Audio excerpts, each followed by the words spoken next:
All right, here we have our organizing the fridge food safety lesson. So how we're going to start with this is you have your scenario. There's a new fridge coming in and you're in charge of moving the old food out of the old fridge and the new groceries and everything into the new fridge. How are you going to do it? How are you going to organize it all safely? So our first challenge is a few different things. There is looking at this picture of a cow, figuring out that where ground meat comes from. You want some hamburgers for lunch today is at the top, and it says figure out the part of the cow the ground meat comes from. So they have to read through this and figure out that it comes from the flank, and then what temperature should they be cooked at. And they're going to use the Cypher wheel below here. The first three letters of flank are 160, and that gives them the answer for the first page.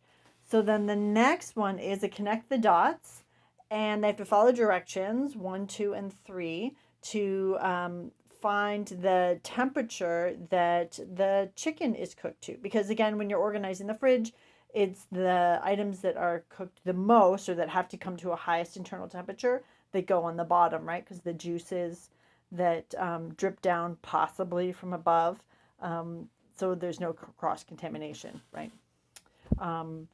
So then, so they have to do a connect the dots on the chicken, and that will give you 165 when they follow the directions here down. And if you go back, up, and over, and that's by this these directions at the top. Okay, and then they would fill that in 165.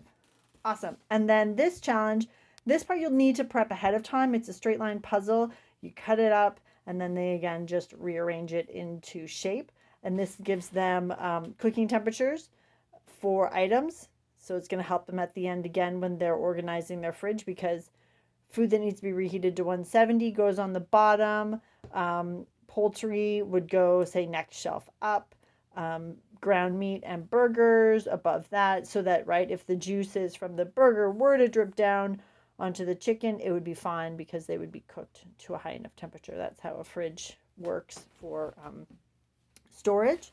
So then we have our last page. There's cutouts that you get to cut out, and the students have to arrange it. This is the top, middle, and bottom shelf. So like I said, the leftovers that have to be heated up to 170 go on the bottom, along with the poultry.